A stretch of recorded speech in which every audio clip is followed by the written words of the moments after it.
Hi అండి, అందరికీ నమస్కారం. మరి ధనుర్మాసం మొదలైంది కదండి.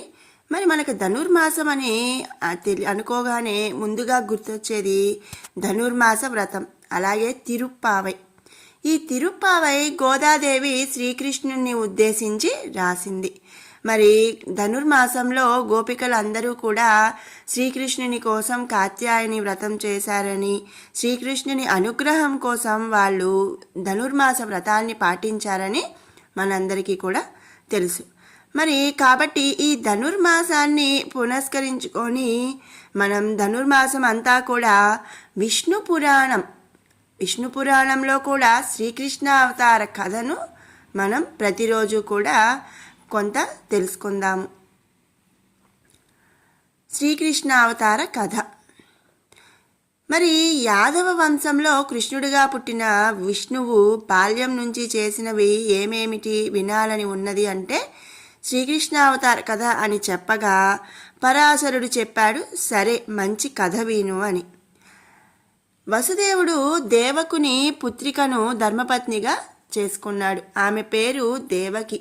వివాహం కాగానే సోదరుడు కంసుడు దేవకికి సమృద్ధిగా అంబరాభరణాలు అరణంగా ఇచ్చి బంధువులిచ్చిన కట్నాలు కానుకలు వాహనంపై సర్ది సోదరిని బావను రథమెక్కించాడు. తానే సారథి అయి ఆమెను అత్తవారింటికి పంపుతున్నాడు. సారథి అంటే మన భాషలో డ్రైవర్ అన్నమాట. ఇక ఊరి పొలిమేరకు రథం వచ్చింది. రథంలో ఉన్న ముగ్గురు అంపకం పెట్టుతున్న బంధువులు ఆశ్చర్యం భయం కలగలుపుగా వాని హృదయాలను ఉర్రూతలు చేట్టు ఆకాశవాణి వినిపించింది. దేవకి 8వ కానుపుగా పుట్టే బాలుడు నీ ప్రాణాలను రాజ్యాన్ని అపహరిస్తాడు. ఈ మాట కంసుని గుండెను 2గా చీల్చిందని మరి వేరేగా చెప్పనవసరం లేదు. మరి అంతే కదండి, మనల్ని ఎవరైనా చంపుతాడు అని మనకి ముందే తెలిస్తే మనకు గుండె ఆగినంత పని అవుతుంది కదా. ఇక అలాగే కంసుడికి కూడా జరిగింది. ఒక రవ్వసేపు ఏంటంటే కంసుడు చలనం లేక కొయ్యలాగా ఉండి మళ్ళీ ఆ చలనం లేని స్థితి నుంచి తేరుకున్నాడు. కోపంతో రెచ్చిపోయాడు. తోడబుట్టువు ఆడది అనే జ్ఞానం ఆదరం లేనివాడై కత్తి తీసి చెల్లెలి జుట్టు పట్టుకొని ముందుకు వంచి నరకపోయాడు. అప్పుడు వసుదేవుడు చెయ్యి పట్టుకొని ఇలా అన్నాడు, ఏమయ్యా, నీ వంటి మేటి దొర ఇలాగ దారుణమైన మారణ కృత్యం, అది ఎవరిని, చెల్లెలిని ధర్మమా న్యాయమా అని అడిగాడు. ఇది మహాద్రోహం, ఎంత అవివేకం, ఏదో గాలి మాట విని స్త్రీ వద 10 మంది బంధుమిత్రుల ముందు తెగ నరకడానికి సిద్ధపడడం లోకం ఏమవుకుంటుందో అని ఆలోచించు. నిన్న పెళ్లి చేసి నేడు అత్తవారింటికి పంపుతూ ఏ తప్పు లేని ఒప్పుల కుప్పగా చెల్లెల్ని కొప్పు పట్టి పీక కొయ్యడానికి సిద్ధపడుతున్నావు.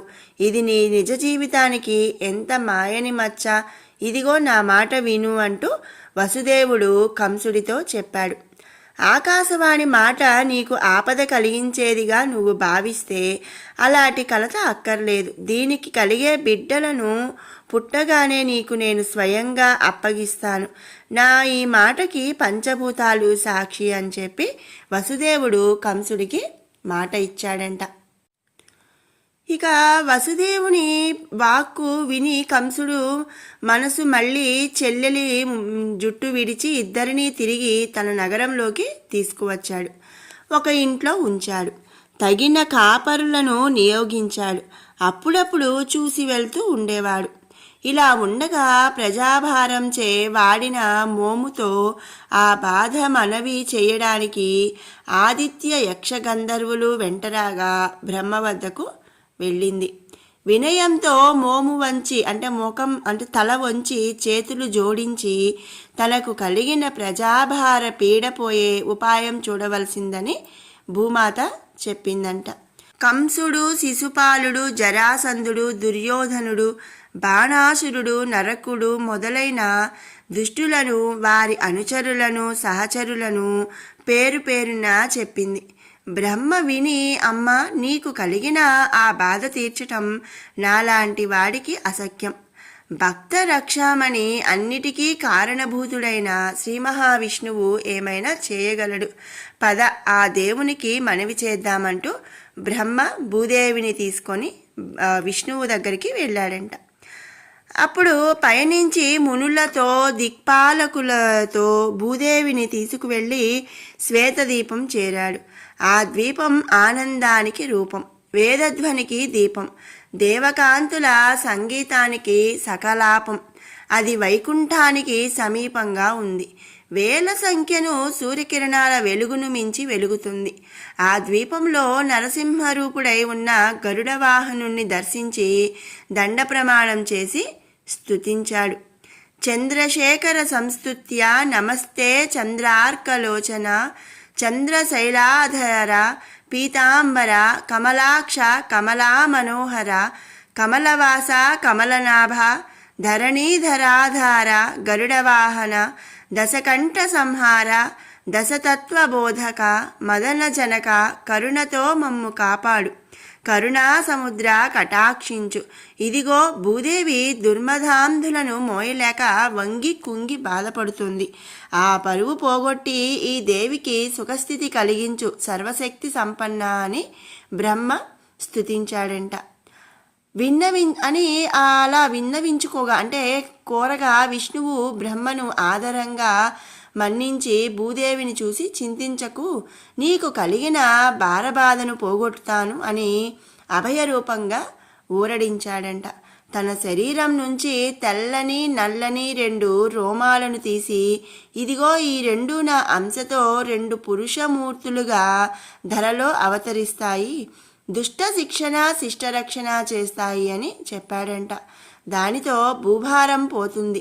ఇంద్రాది సురులు తమ అంశలతో ఇలలో సూర్యచంద్ర వంశాలలో క్షత్రియవరులుగా పుట్టి యుద్ధాలలో ధర్మ విరోధులైన పగవారిని మట్టుపెట్టి ధర్మోద్ధరణ చేస్తారు. నా భక్తులై సుఖంగా వర్ధిల్లుతారు అంటూ ఆ విష్ణువు చెప్పాడంట. ఇలలో వసుదేవుని ఇల్లాలైన దేవకికి 8వ గర్భాన కొడుకునై జన్మిస్తాను. నా పేరు కృష్ణుడు. నా పనిగా భూభారాన్ని తీర్చుతాను. కంసాదులను రూపుమాపి లోకానికి క్షేమం కలిగిస్తాను. తరువాత ఇంద్రాదులు బ్రహ్మమాటపై మేరువు చేరువకు చేరి కార్యపద్ధతి ఆలోచించసాగారంట. భూదేవి అప్పుడే తన బాధ తీరినట్టు సంతోషించింది. మరి ఈ విధంగా విష్ణుమూర్తి బ్రహ్మకు అలాగే భూదేవికి వరం అనేది ఇచ్చారంట. ఇక రేపటి వీడియోలో మనం శ్రీకృష్ణుడు అంటే ఎలా పుట్టాడు ఏంటి అనే, ఎవరి పుత్రులు విష్ణు మాయ వల్ల దేవకీ పుత్రులు అయ్యారు అని చెప్పి మనం రేపటి వీడియోలో తెలుసుకుందాము.